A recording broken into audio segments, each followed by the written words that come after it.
WhatsApp everybody, welcome back to another video. आज के इस वीडियो में हम लोग बात करेंगे जोसा काउंसलिंग राउंड 1 के बारे में। तो एक इम्पॉर्टेंट अपडेट सबसे पहले दे दूं, document upload and fee payment की डेडलाइन बढ़ा दी गई है।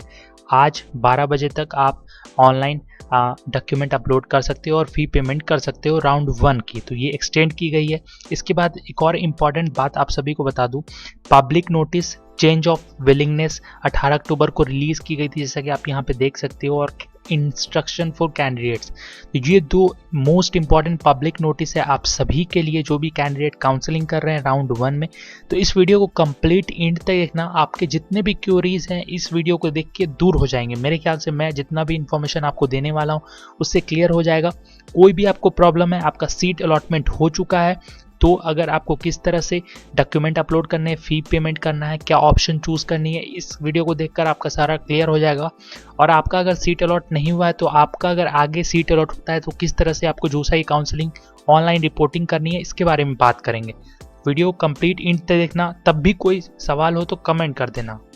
सबसे पहले आपको बता दूं, आपने अगर सीट अलॉटमेंट रिजल्ट राउंड 1 का चेक नहीं किया तो आप चेक कर सकते हो। एप्लीकेशन नंबर, पासवर्ड और सिक्योरिटी पिन डाल के वहाँ पे आप चेक करोगे तो ऑटोमेटिकली आपका शो करेगा कि आपका सीट अलॉट हुआ है कि नहीं।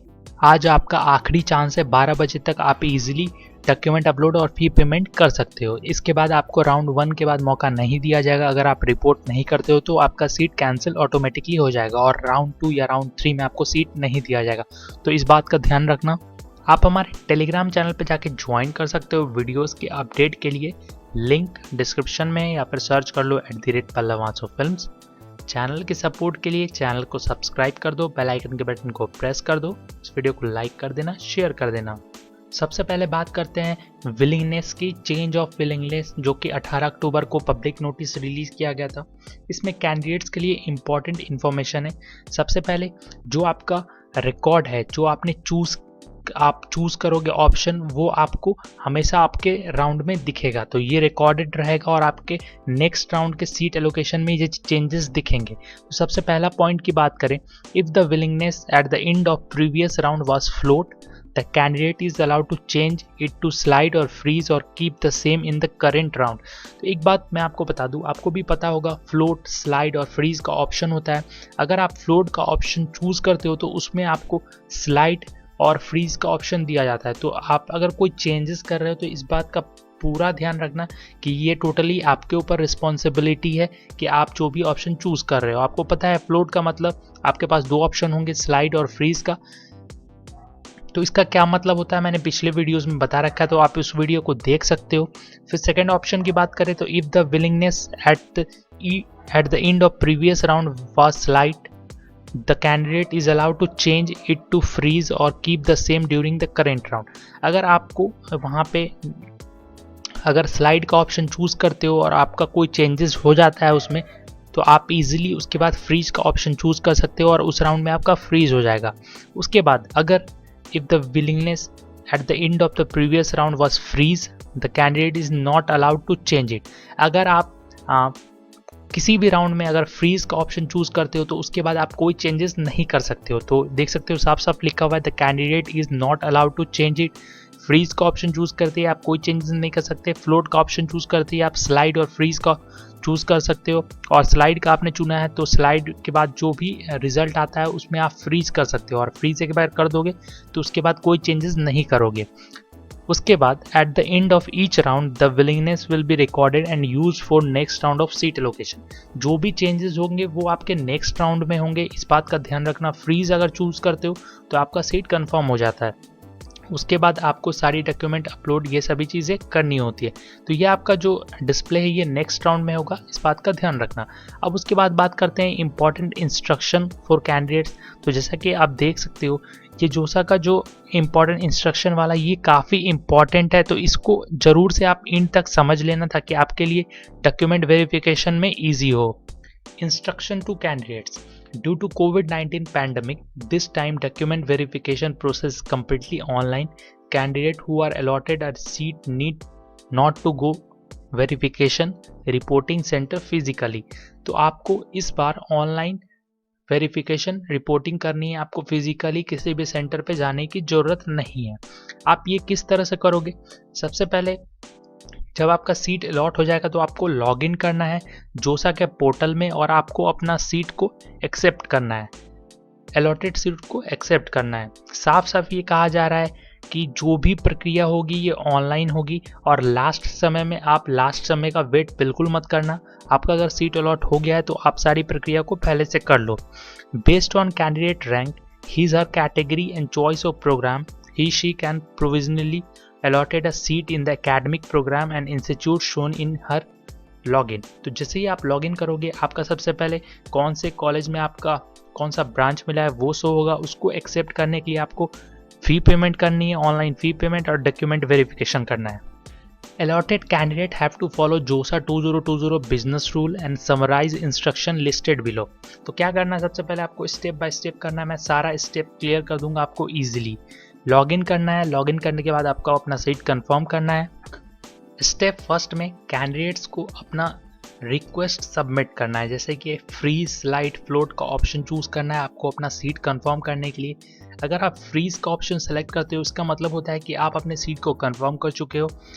उसके बाद अगर आप स्लाइड या फिर फ्लोट, फ्रीज को छोड़ के स्लाइड अगर फ्लोट का ऑप्शन चूज करते हो तो इसका मतलब होता है ऑटो अपग्रेडेशन ऑप्शन यूज कर रहे हो आप कॉलेज में और ब्रांच में। तो ये तीन ऑप्शंस आपको चूज करने होते हैं।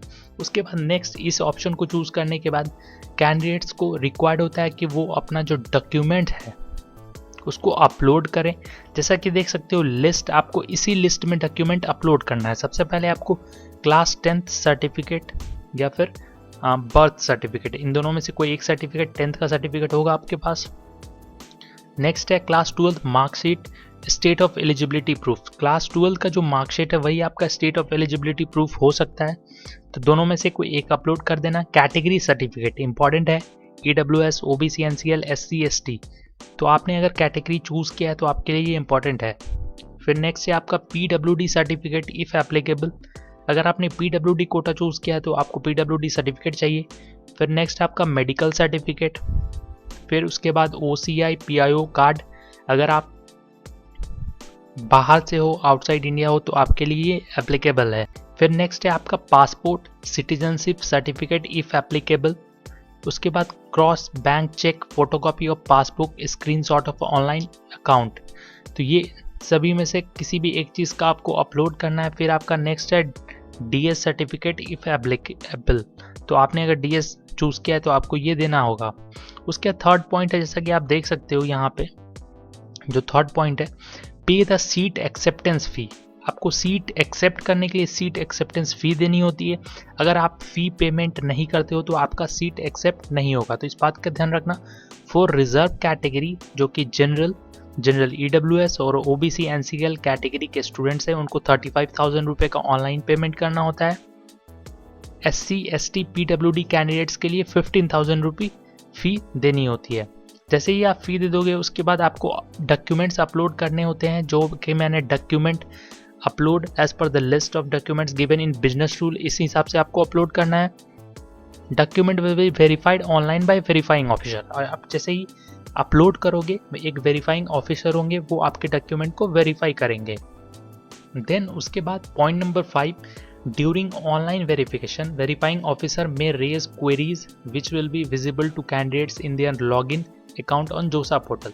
अब देखो जैसे ही ऑनलाइन वेरिफिकेशन होगा वहाँ पे एक वेरीफाइंग ऑफिसर होंगे और वो आपसे कुछ क्वेश्चंस पूछेंगे, और वो आपको जो क्वेश्चन पूछेंगे वो आपको अपने लॉगिन अकाउंट, जो कि आपका लॉगिन जोसा पे जो आप लॉगिन करोगे, लॉगिन और एप्लीकेशन नंबर और पासवर्ड और सिक्योरिटी पिन की मदद से जो लॉगिन करोगे, तो वहाँ पे कुछ क्वेश्चंस दिखा होगा, तो उस क्वेश्चन का आपको जल्दी से जल्दी जवाब देना है।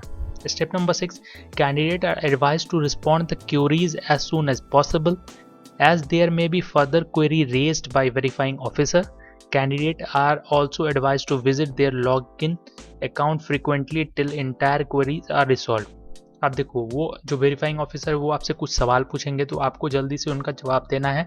साथ में अपने अकाउंट को बार बार लॉगिन करके चेक करते रहना है और जो भी क्वेश्चन पूछेंगे जल्दी से रिजॉल्व कर देना है। Step number 7, the candidate is mandatorily required to respond the queries raised by the verifying officer within stipulated time period mentioned in the schedule for each round.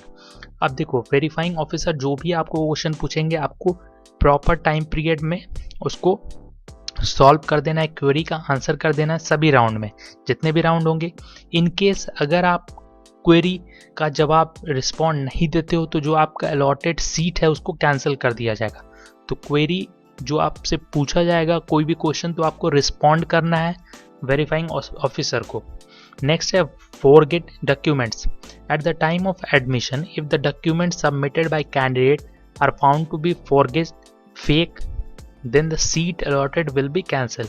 अगर आपको कोई भी डॉक्यूमेंट फेक पाया जाता है तो आपका सीट कैंसिल हो जाएगा। तो इस बात का ध्यान रखना, जो भी डॉक्यूमेंट अपलोड करना जेन्युइन होना चाहिए।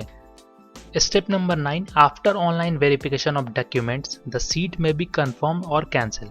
जैसे ही आपका डॉक्यूमेंट वेरीफाई हो जाएगा, वेरीफाइंग ऑफिसर आपके जो सीट है उसको कंफर्म करेगी या फिर कैंसिल करेगी। अगर आपका सब कुछ सही पाया जाता है तो आपको कंफर्म हो जाएगा, अगर आपको कोई भी फॉरगेट या फेक पाया जाता है तो आपका सीट कैंसिल हो जाएगा।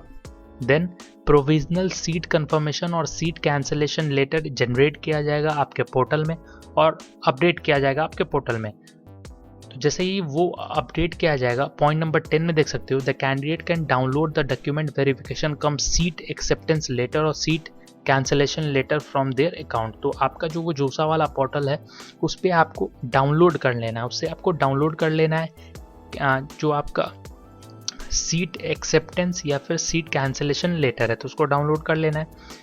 Point number 11, seat upgradation. आप सीट अपग्रेडेशन की बात करते हैं जिसमें आपका फ्लोटिंग और स्लाइडिंग का ऑप्शन है। If the candidate accept the allocated seat with floating sliding option and if he/she is allotted a different seat in subsequent round then his/her currently offered accepted seat will be automatically forfeited। अब देखो, जो भी seat आपको floating sliding के option में दिया जाएगा नया वाला, तो वो ऑटोमेटिकली ट्रांसफर हो जाएगा नए वाले राउंड में। तो वहां से आपको चेक करते रहना है अपने पोर्टल पे। उसके बाद पॉइंट नंबर 12 की बात करें, in the subsequent round candidate with slide float option have to check their account for any upgradation in their allotment and may update their option.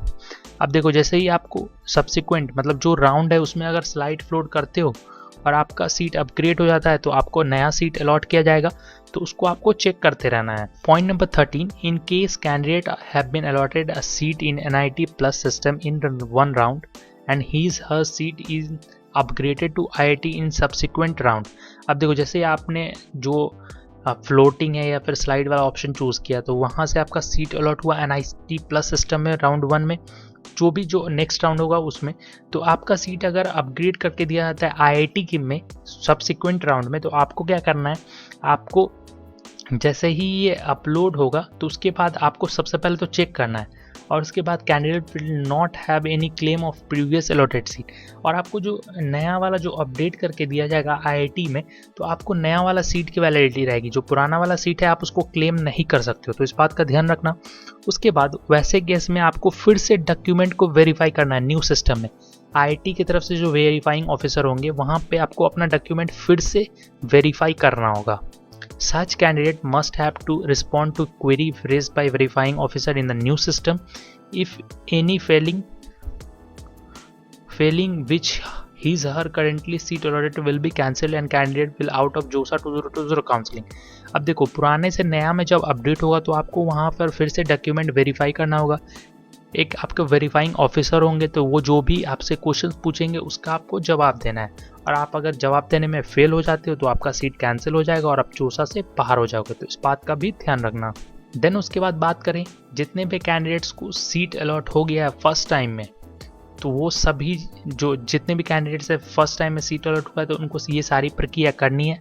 अगर किसी भी कैंडिडेट्स को लगता है कि वो जोसा काउंसलिंग से बाहर होना चाहते हैं तो उनको विड्रॉ या फिर एग्जिट का ऑप्शन चूज करना है। तो ये जोसा के बिजनेस रूल में है, अगर आप पार्टिसिपेट नहीं करना चाहते हो तो इजीली आप विड्रॉ कर सकते हो। सो ये कुछ इंपॉर्टेंट इन्फॉर्मेशन थी जोसा काउंसलिंग से रिलेटेड।